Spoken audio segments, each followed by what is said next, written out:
أَلَمْ يَأْنِ لِلَّذِينَ آمَنُوا أَن تَخْشَعَ قُلُوبُهُمْ لِذِكْرِ اللَّهِ وَمَا نَزَلَ مِنَ الْحَقِّ وَلَا يَكُونُوا كَالَّذِينَ أُوتُوا الْكِتَابَ مِنْ قَبْلُ فَطَالَ عَلَيْهِمُ الْأَمَدُ فَقَسَتْ قُلُوبُهُمْ وَكَثِيرٌ مِّنْهُمْ فَاسِقُونَ۔ صدق اللہ خالقنا العظیم۔ حاضرین و سامعین کرام، قرآن پاک کا درس سورہ حدید، مخلص مومنانوں کا ذکر کہ وہ کس انداز سے قیامت کے دن جنت میں جائیں گے اور ان کے ارد گرد نور ہوگا۔ منافقین جو بظاہر اسلام ظاہر کرتے تھے لیکن ان کے باطن میں کفر تھا، ان کے محشر کے وہ برے مناظر رب کریم نے بیان فرمائے کہ ان کی یہ حالت ہوگی۔ ان کو دنیا میں شیطان جو بہت زیادہ فریب میں مبتلا کرنے والا ہے، شیطان نے انہیں برباد کر دیا۔ اب اللہ تعالیٰ پھر فرماتا ہے مسلمانوں کو ایک عتاب ہے کہ مسلمانوں بیدار ہو جاؤ۔ ایک سمجھانے کا ایک کتنا پیارا انداز ہے کہ انسان غفلت کا شکار اور دین سے دور کیسے ہوتا ہے، اور وہ بھی اللہ فرما رہا ہے کہ دیکھیں أَلَمْ يَأْنِ لِلَّذِينَ آمَنُوا، کیا ابھی تک ایمان والوں کے لیے وہ وقت نہیں آیا أَن تَخْشَعَ قُلُوبُهُمْ، کہ ان کے دل کیا ہو جائے، خشوع میں ہو جائے، ان کے دل نرم ہو جائیں، لذکر اللہ، اللہ کے ذکر کے لیے، وما نزل، اور اس کے لیے جو اللہ نے اتارا، من الحق، حق سے، کہ قرآن پاک کے لیے اور اللہ کے ذکر کے لیے کیا وہ وقت نہیں آیا؟ انسان جب بیمار ہوتا ہے تو دوائی کھانے کے لیے وہ تیار ہو جاتا ہے، تو انسان اللہ کی رضا کے لیے، قرآن پاک وہ کتاب ہے جو دلوں کے زنگ کو دور کر دیتا ہے، گناہوں کو صاف کر دیتا ہے۔ بدنصیب ہے وہ انسان جن کے پاس وقت ہے اور موقع ہے پھر بھی قرآن نہیں سنتا، اس سے بڑھ کر کوئی بدبخت نہیں ہے۔ اور بروز محشر ان سے کہا جائے گا کہ دیکھ میرا کلام بھی تو آیا تھا، تو نے اسے منہ پھیر لیا تھا نا۔ جب امام سے بلاتے تھے تو راستے میں گالیاں دے کے چلتے تھے، اس نے دماغ خراب کیا ہے، اب تیرا دماغ صحیح ہو جائے گا، اب وہ دماغ صحیح ہو جائے گا۔ ایک وہ ہے کہ خود دین سے رکتا ہے، یہ بھی بدبخت ہے، اور سب سے بڑا بدبخت وہ ہے کہ دوسروں کو روکے، اس سے بڑھ کر کوئی بدبخت نہیں ہے۔ اب شکایت تو دوسروں کی تھی، غیروں سے تھی، آج مسلمان نے وہ کام شروع کر دیا۔ تو میں نے کل یہ کہا کہ آج بھی مسلمانوں میں کتنے منافقین موجود ہیں۔ منافقین کا حوالہ میں نے سورۃ نمبر 9 آیت نمبر 67 کا دیا تھا کہ منافقین کی پہچان یہ ہے کہ وہ برائی کی دعوت دیتے ہیں اور نیکی سے روکتے ہیں۔ یہ تعریف کس نے کی ہے؟ رب لم یزل نے کی۔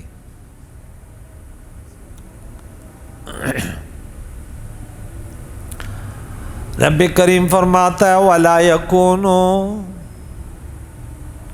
اور یہ مسلمان نہ ہوں کالذین، ان لوگوں کے طرح، اوتوا الکتاب، جنہیں کتاب دی گئی، ہمیں بھی کتاب دی گئی لیکن ہمیں اہل کتاب نہیں کہا جاتا، ہمیں قرآن والے کہا جاتا ہے۔ قرآن بھی کیا اللہ کی کتاب ہے؟ من قبل، پہلے، بنی اسرائیل فطال علیہم الامد فقست قلوبہم، پھر طویل ہوا، پھر طویل زمانہ گزرا، انبیاء علیہ السلام آئے اور گئے اور یہ رہ گئے، زمانہ ان پر طویل ہو گیا تو سخت ہو گئے، فقست قلوبہم، تو ان کے دل، کن کے؟ بنی اسرائیل کی، وَكَثِيرٌ مِّنْهُمْ فَاسِقُونَ، اور ان میں سے بہت لوگ فاسق ہیں۔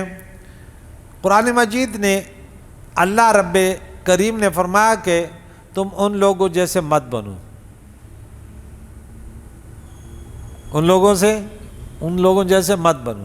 پیارے قائد و جان نے فرمایا، اللہ کا یہ حکم ہے، حضور نے فرمایا آپس میں تفرق آپ نہیں ڈالو، متحد رہو، اور یہ بتایا کہ نہیں یہ ایسے تو میری امت میں ایسے لوگ آئیں گے جو بالکل جیسے ایک جوتا دوسرے کے برابر ہوتا ہے، وہ ایسے ان لوگوں کے جو پہلے بھٹک گئے تھے ان جیسے ہوں گے، اور راستے میں وہ بدکاری کریں گے تو ان میں بھی ہوں گے۔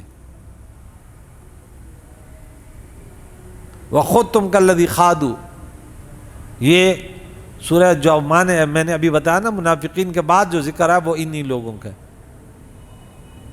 اور وہاں پہ یہ حدیث مختلف تفاسیروں میں موجود ہے۔ یہاں دیکھیں کہ یہاں پہ ان کو عتاب ہوا کہ کیا ابھی تک وہ وقت نہیں آیا؟ حضرت شداد بن اوس رضی اللہ تعالی عنہ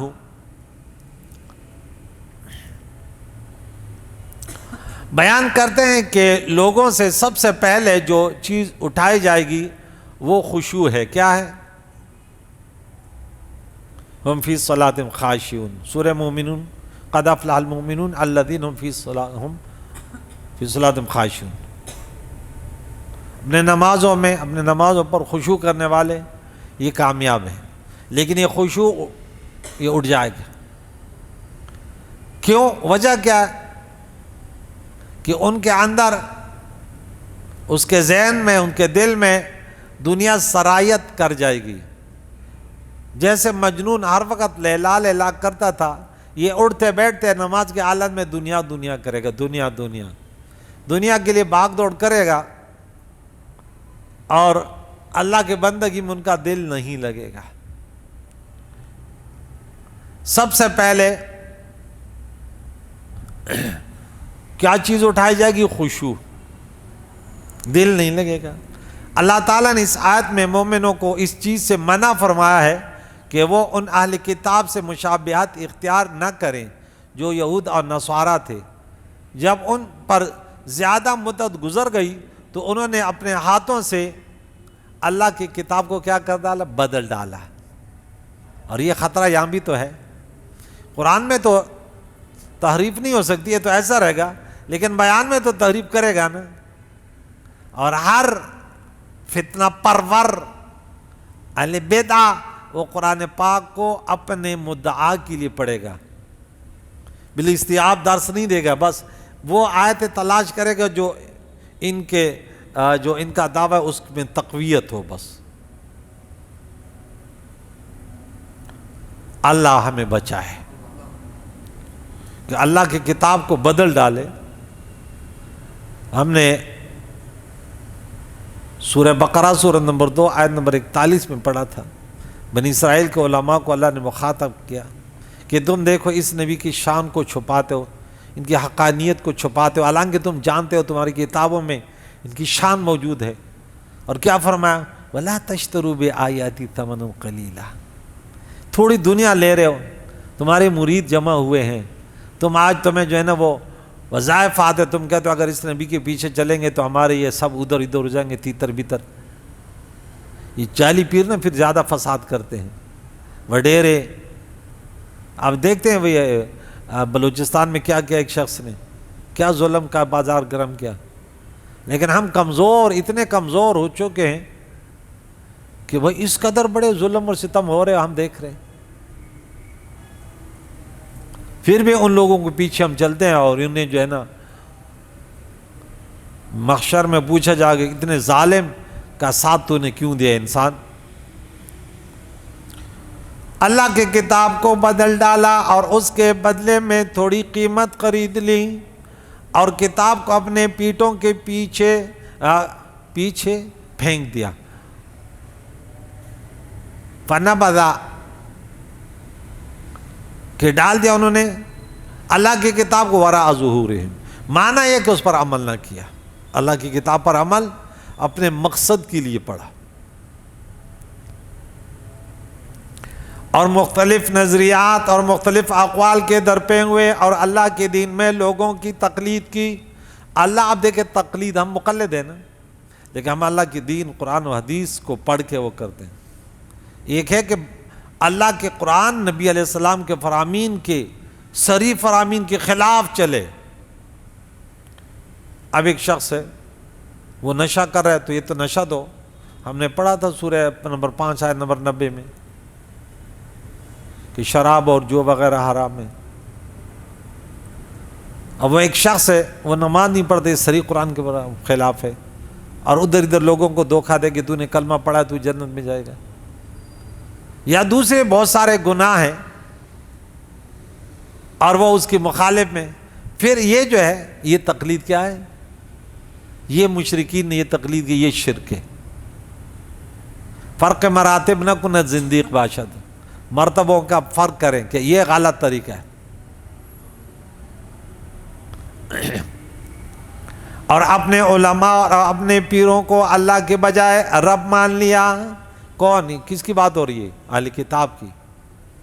کہاں پہ پڑھا تھا یہ؟ ہم نے یاد ہے سورہ نمبر 9 آیت نمبر 31۔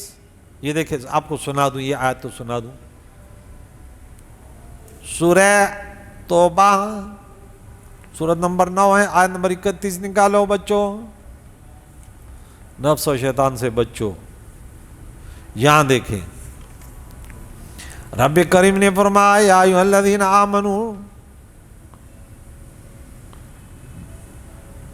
31 اتخذوا انہوں نے بنا رکھا، کنہوں نے؟ بنی اسرائیل نے، احبارہم و رہبانہم، اپنے علماء اور پیروں کو، اللہ اربابا من دون اللہ، اللہ کے سوا ان کو خدا بنا رکھا۔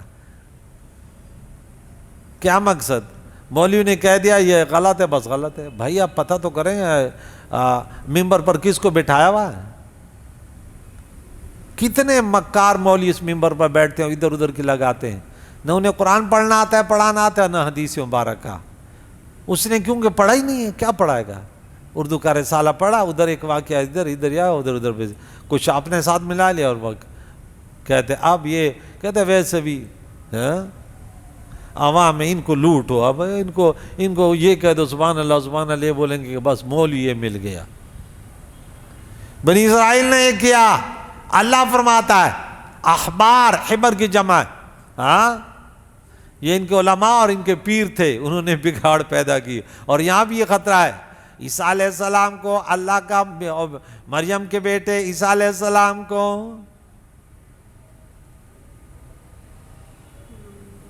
اور آگے پھر آیت نمبر 34 میں اے مسلمانوں، بہت سارے علماء و پیروں میں سے لوگوں کا مال ناحق کھاتے ہیں اور لوگوں کو دین سے روکتے ہیں۔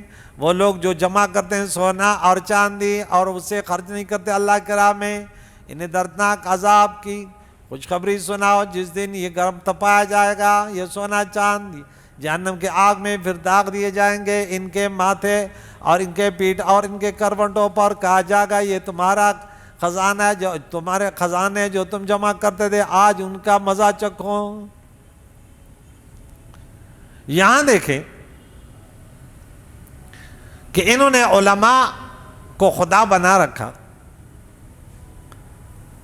ان کو رب کا مرتبہ دیا۔ اللہ کے نبی ایک یہودی غالباً ایمان لایا تو بولا ہم نے تو کبھی اپنے پیروں کو اور مولیوں کو خدا نہیں کہا۔ بولا وہ جب کہتے تم سمان نہیں لیتے؟ بولا ہاں وہ جو کہ، بولا حرام حرام۔ بھئی اتنا آپ خاندان سے تعلقات چھوڑو، کیوں چھوڑیں؟ بڑی بڑی بات ہے، نماز محسوسی کرو، کیوں کریں؟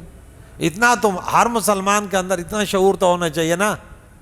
ممبر پر بیٹھ گیا کہ ان کو فل اختیارات دے دیے، پیر بن گیا تو فل اختیارات ہو گئے، کسی اور سے تو پوچھو میں نے مسئلہ بتایا نا، میں نے بولا بھائی یہ ایسا ہے، بولا نہیں نہیں یہ کوئی اور ہوگا. آپ دیکھیں جو مسئلہ میں نے آپ کو بتایا تھا نا عدت کے بارے میں، اب ان گھر والوں نے ان کی بات مان لی. کیوں؟ کہ وہ عورت چاہتی تھی کہ میں اپنی مرضی سے پردہ کروں. اب کوئی نہیں میرے ساتھ کہ ان کے گھر پہ ہم جائیں پوچھیں نا کہ آپ مسلمان ہیں، اللہ کا کلام پڑھتی ہیں، اللہ کے کلام کو مانتی یا نہیں؟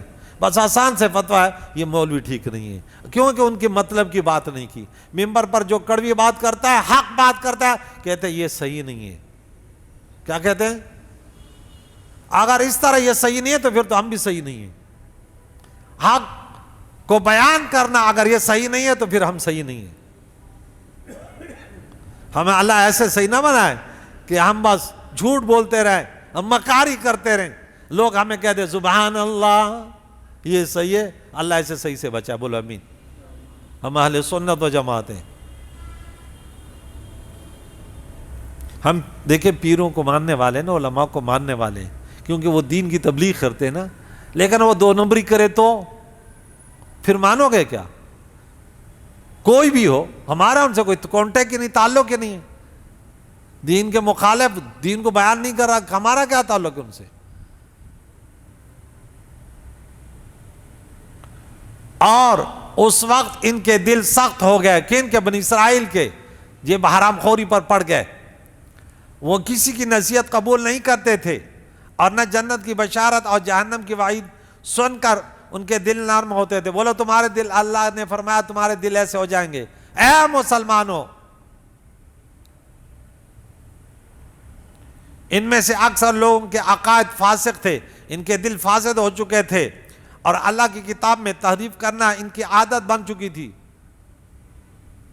یہ سب سے خطرناک بات ہے، اللہ کی کتاب میں تحریف کرنا. کیا ہمارے اندر یہ لوگ موجود ہیں یا نہیں ہے؟ آپ لوگ بتا سکتے ہیں مجھے؟ ہاں موجود ہے یا نہیں؟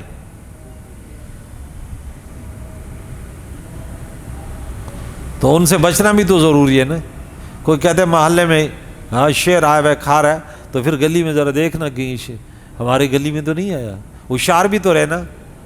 جب اللہ کے نبی نے فرما دیا کہ ایسے ہوں گے تو پھر خوف، ذرا ان کو یہ بھی تو دیکھنا ایسا نہ ہو کہیں ایمان چھین کے بھاگ جائے. کہ دنیا ایسا نہ ہو کہ پیسے کے لیے مولوی بنا ہوا ہے، پیسہ کمانے کے لیے پیر بنا ہوا ہے.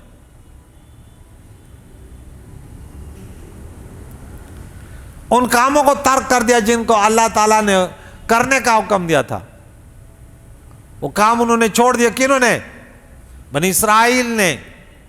اور وہ ایسے کام کرتے تھے جن کو کرنے سے انہیں منع کیا گیا تھا. اس لیے اللہ تعالیٰ نے امور اصلیہ اور امور فریہ میں سے کسی چیز میں بھی ان کی مشابہت اختیار کرنے سے منع فرمایا. تفسیر ابن کثیر میں حدیث موجود ہے. اعلموا، جان لو، ان اللہ یحیی الارض بعد موتها، اللہ کی قدرت کی نشانی ہے. کہ لوگوں تم پھر بھی ہٹ رہے ہو، کہاں کہاں ٹھوکرے کھا رہے ہو. کہ اللہ زمین کو زندہ فرماتا ہے، اس کے مر جانے کے بعد زمین خشک ہو جاتی ہے، اس کے سبزہ ختم ہو جاتا ہے، اللہ بارش رحمت کی برساتا ہے، پھر سرسبز شاداب ہو جاتی ہے.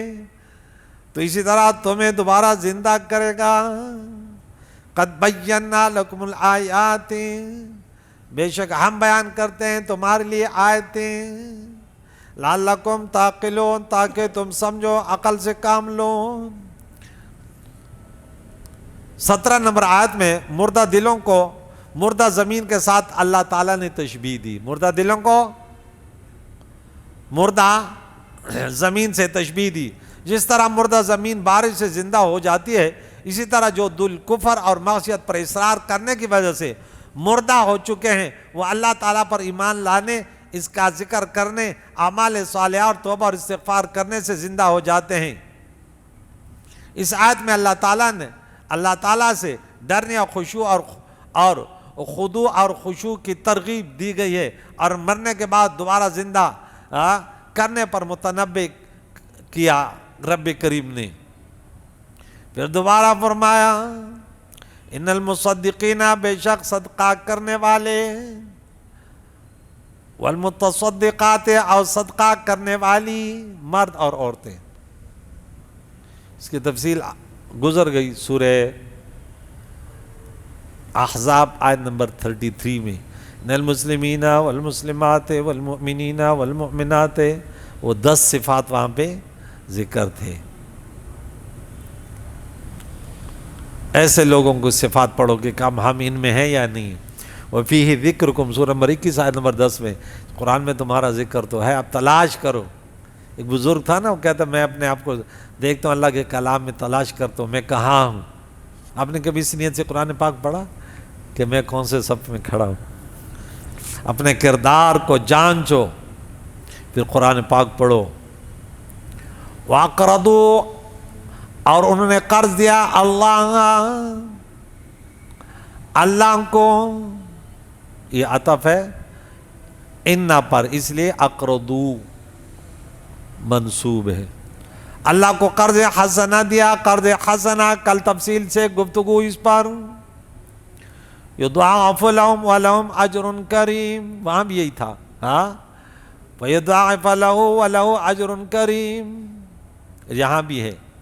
اللہ ان کے لیے جو انہوں نے صدقہ کیا، اللہ ان کے لیے دوگنا کر دے گا، اور ان کے لیے عزت والا اجر ہے. عزت والا، دنیا میں بعض اوقات انسان کو دنیا ملتی ہے لیکن اس دنیا سے وہ ذلیل بھی ہو جاتا ہے. دنیا سے، اس کی مثال آپ کے ذہن میں ہے، سورہ قصص میں پڑھے تھے نا، جن کا نام تھا قارون. دنیا تو ملی لیکن دنیا کی وجہ سے ذلیل ہوا. دنیا کو ہر انسان جو ہے نا وہ اس کے آفت سے نہیں بچ سکتا. دنیا بہت بڑا فتنہ ہے. دولت ہے نا، ہم سمجھتے ہیں بس دنیا آ جائے، دولت آ جائے، لیکن اس کے آنے سے جو خرابیاں پیدا ہوتی ہیں اللہ بچائے. بولا آمین. آج کے درس کی آخری آیت، والذین آمنوا باللہ، وہ لوگ جو ایمان لائے اللہ پر، ورسولہ، ورسولی، اور ان کے رسولوں پر. رسول واحد ہے، رسول جمع ہے. اولئک هم الصدیقون، یہی لوگ صدیقین ہیں. کیا ہیں؟ صدیقین ہیں. صدیق کی صحیح اچھی تعریف جو میں نے کی وہ سورۃ نمبر 2 پارہ نمبر 2 آیت نمبر 177 میں کی تھی. یاد ہے نا؟ لیس البر ان تولوا وجوہکم قبل المشرق اولئک الذین صدقوا. اینڈ میں کہا یہ لوگ سچے ہیں اور یہی پرہیزگار ہیں جن کے اندر یہ صفات موجود ہو. وشہداء، یہ صدیقین بھی ہیں اور صدیق بھی ہیں اور شہید بھی ہیں. شہداء اپنے رب کے لہم، ان کے لیے، اجرم، ان کا اجر ہے، ونورم، اور ان کا نور ہے. والذین کفروا وکذبوا، اب یہ اچھے لوگ، اب ان کے بعد جہنمی لوگوں کا ذکر. وہ لوگ جنہوں نے کفر کیا اللہ اللہ کے رسول کا. یہ جو ذکر ہوا اب گزرا اللہ اللہ کے رسولوں پر ایمان لانے والے. اب ان لوگوں کا ذکر جو اللہ اللہ کے رسولوں کے منکر اور جھٹلایا، انہوں نے، رب فرماتا ہے ہماری آیتوں کو، یہ جہنمی ہیں. اس سے پہلے آیت میں رب کریم نے مومنوں اور منافقین کا ذکر فرمایا تھا، اور اس آیت مقدسہ میں مومنوں اور کافروں کا ذکر فرمایا ہے. صدیق صادق کا مبالغہ ہے. صدیق قوامون، آیت نمبر سورہ نساء 135 اور سورہ مائدہ میں یا ایھا الذین آمنوا کونوا قوامین، مبالغے کا. یہاں پہ صدیقین، صدیق صادق کا مبالغہ، یعنی جو بہت زیادہ سچ بولتا ہو، اور اللہ تعالیٰ اور اس کے رسول صلی اللہ تعالیٰ علیہ وسلم کی بہت قوی تصدیق کرنے والا ہو. اور ان کا ثمرہ یہ ہے، ان کا رزلٹ یہ ہے، ان کی علامت یہ ہے کہ کیا ہمیں پتہ چلے گا؟ ورنہ تو آج کل باطل زیادہ، نعرے زیادہ جو لگاتے ہیں اکثر باطل ہوتے. کہاں سے پتہ چلا کہ زیادہ نعرے لگانے والے باطل ہوتے ہیں؟ پتہ چلا کہاں سے؟ قرآن سے. کہ صحابہ کبھی نعرے نہیں لگاتے اور منافقین بات بات پہ لن يدخل الجنت الا من كان هودا ونصارى. صحابہ نے یہ نہیں کہا. صحابہ تو وہ تو کبھی ایک ڈر رہے، کبھی ادھر ایک رو رہے، کوئی ادھر رو رہے. باوجود اس کے کہ رسول اللہ صلی اللہ تعالی علیہ وسلم کے دہن اقدس لسان اطہار سے انہیں جنت کی بشارت ملی، پھر بھی آنسو بہہ رہے ہیں۔ سمجھتے تھے نا؟ آج کل کا دور تو ایسے، اگر کسی پیر نے بھی کسی مرید کو کہے تو جنت یہ، تو وہ تو ہوا میں اڑنے لگا، ارے ہم جنت جیت گئے۔ اس کا معنی کیا ہوتا ہے؟ یہ سمجھنے والے سمجھتے ہیں، ہر کوئی نہیں سمجھتا۔ اللہ سمجھنے کی توفیق عطا فرمائے، بولا آمین۔ اس کا رزلٹ کیا ہوتا ہے کہ وہ نہایت خشوع سے اللہ تعالیٰ اور اس کے رسول صلی اللہ تعالیٰ علیہ وسلم کے احکام پر عمل کرے۔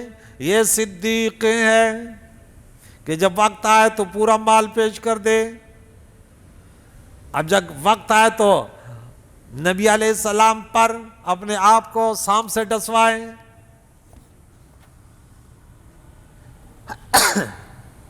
الحمدللہ۔ ہجرت کے سفر میں کبھی آگے کبھی پیچھے، اگر تیر آئے تلوار آئے نیزہ آئے تو یہ تھے صدیق۔ اللہ اکبر، کیا شان ہے! اپنے آپ کو صدیق کرنا یہ تو آسان ہے، لیکن کو ثابت کرنا، وہ کہتا ہے کہ ان کی علامت کیا ہے؟ نماز میں بڑا مزہ آ رہا ہے، روزہ رکھنے میں۔ اب کہتے کہ نہیں، مجھے تو گٹکے کے بغیر جو ہے نا مشکل ہے۔ انا للہ و انا الیہ راجعون۔ میں نے بولا میرے حوالے کر دو، میں ڈبل روزے نہ رکھوا دوں تو دیکھ لینا، پھر جو سزا چور کی وہ میری۔ میں مسجد میں ستون کے ساتھ ان کو باندھتا ہوں، 2 دن اس کو کھانا نہیں تھا، نہیں مرے گا انسان، اتنا جلدی نہیں مرتا۔ یہ کہتا ہے مجھ سے روزہ نہیں رکھا جاتا۔ میں نے بولا تو میرے حوالے جا، میں تیرے سے روزے، اب بھی روزے رکھواتا ہوں تمہیں، تم سے نماز نہیں پڑھ جاتی ہے، میرے حوالے کر دو اس کو، میں اس کو نماز ہی بناتا ہوں ان کو۔ اللہ مجھے طاقت ہے، میں ان بے نمازیوں کو ان کا قبلہ میں درست نہ کر دوں نا تو پھر دے لیں، بولے استاد جی تو درس دینے کے قابل نہیں ہے۔ اللہ مجھے اتنی طاقت ہے، اب بولنے کی طاقت ہے، عملی میدان میں اللہ طاقت ہے، پھر دیکھ لینا، بے نمازی پھر دیکھ لینا، دکان میں بیٹھ کے دکھا دے اذان کے وقت، پھر میں اس کا قبلہ درست نہ کر دوں۔ کہتے یہ لاتوں کے بھوت یہ باتوں سے باز نہیں آتے۔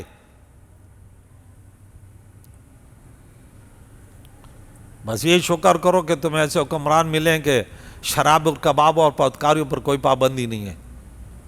اللہ ہمیں ایسے حکمران دے، پوچھا جائے گا کہ کم از کم خوف تو ہونا، کوئی پوچھنے والا نہیں، ظالم ظلم کر رہا ہے اور ڈٹ کے کر رہا ہے، مظلوم کا کوئی پوچھنے والا نہیں ہے، ہمارا بھی اس میں کوئی قصور ہے۔ ہم اگر اس پر متحد ہوتے تو کوئی ایسا نہ کرتا۔ ہم سے پوچھا جائے گا قیامت کے دن کہ تو نے کتنی کوشش کی تھی دین کے لیے، رسول اللہ کی شریعت کے لیے کتنے تڑپ رکھا۔ اب ہمیں بھی لوگ سمجھاتے ہیں اب غصہ نہ کریں، یعنی غصہ نہ کرے، بے ایمان بن جا، یہی معنی ہوتا ہے نا۔ غصہ کون نہیں کرتا؟ بے ایمان ہو جائے۔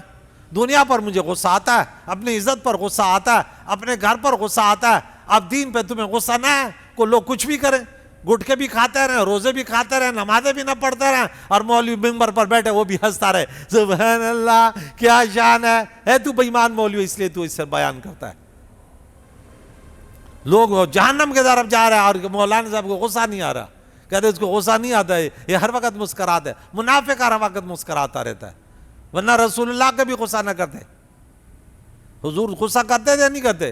حضور جیسا غصہ کائنات میں کسی نے کیا بھی نہیں ہے، لیکن وقت ہوتا ہے غصے کا، دین پر، اللہ کی بندگی پر، کہ کیوں اللہ کی بندگی نہیں ہو رہی ہے۔ انسان کو دکھ ہوتا ہے، آج باپ کے فیکٹری، اس کے دکاندار، اس کا کاروبار کوئی خراب کرے، بیٹے کو غصہ آتا ہے، لیکن میرے نبی کی سنتوں کو بدعات میں ملاوٹ کر لے، ہمیں کوئی غصہ نہیں آتا۔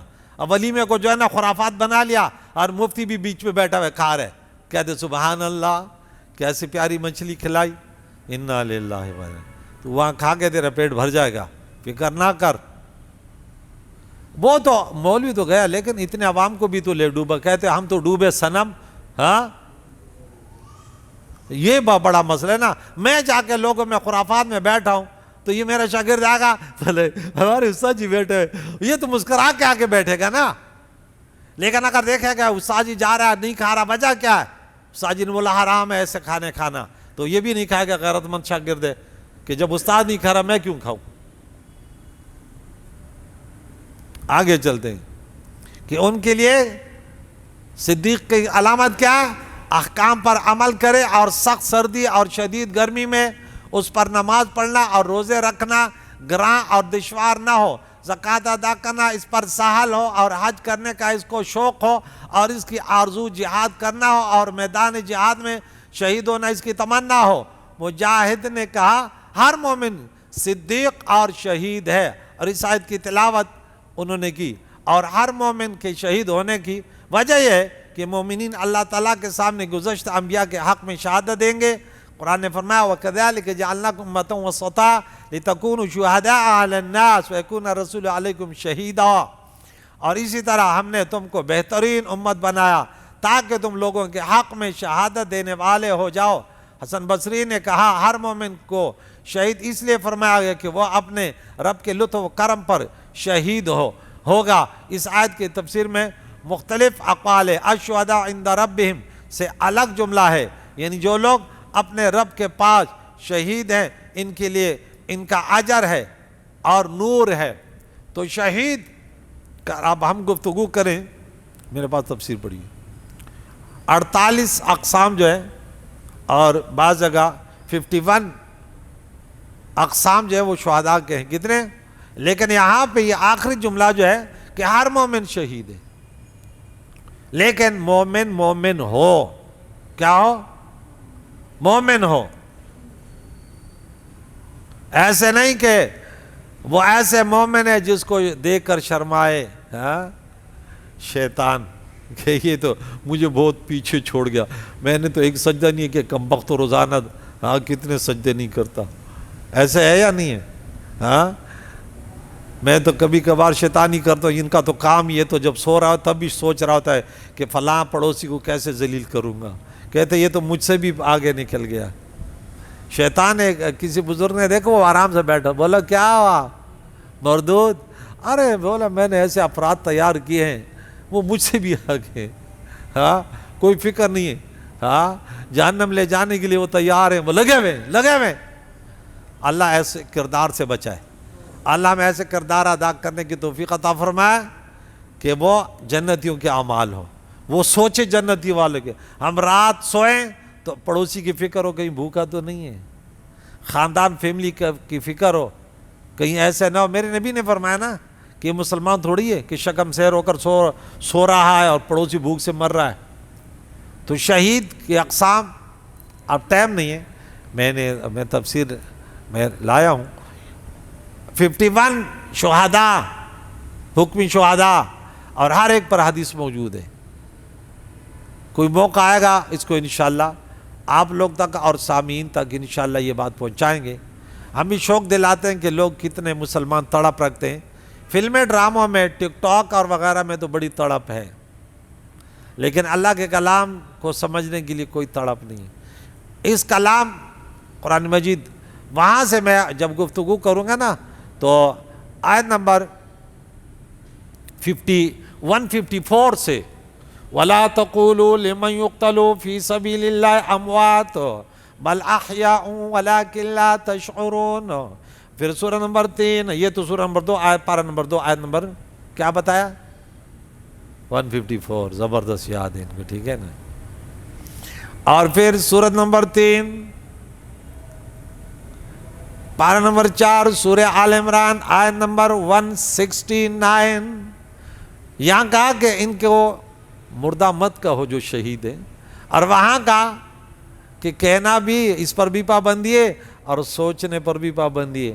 وَلَا تَحْسَبَنَّ الَّذِينَ قُتِلُوا فِي سَبِيلِ اللَّهِ أَمْوَاتٌ بَلْ أَحْيَاءٌ عِنْدَ رَبِّهِمْ يُرْزَقُونَ۔ یہ کون سی آیت بتائی؟ سورہ آل عمران آیت نمبر 169، اور پہلی آیت 154۔ تو اس پر گفتگو کروں گے انشاءاللہ۔ اللہ تعالیٰ ہمارے دلوں میں بھی آرزو ہو کہ اللہ جب موت آ جائے یا اللہ تیرے راہ میں ہو، رسول اللہ کی شریعت پر ہو، بس ایسے نہ ہو کہیں دنیا کمانے کے چکر میں وَلَا تَمُوتُنَّ إِلَّا وَأَنْتُم مُسْلِمُونَ، یہی بیان ہوتا ہے کہ آپ کی سوچ ہر وقت اللہ کی بندگی رسول اللہ کی غلامی میں ہونی چاہیے۔ آپ نکلیں یہ سوچ ہے ڈاکو نے مار دیا تبھی اللہ کے راہ میں ہے نا، تو سوچ اب اگر رزق حلال میں تو یہی تڑپ ہو کہ میری نبی کی سنت ہے رزق حلال کمانا، تو یہ سوچو، یہ نہیں کہ اکڑ پنو کے قارون کی طرح کہ یہ دولت تو میں نے کمائی، میں باکمال ہوں اس لیے میں اتنا صاحب جائیداد و بنگلے والا ہوں، یہ کہنا قارون کی طرح لوگوں کا کام ہے۔ کریم مولا سے دعا ہے ہمیں قرآن مجید فرقان حمید کے درس سننے، اس پر عمل کرنے، دور تک پہنچانے کی توفیق عطا فرمائے۔ وصلی اللہ تعالی علی خیر خلق محمد وعلی آلہ واصحابہ اجمعین برحمتک۔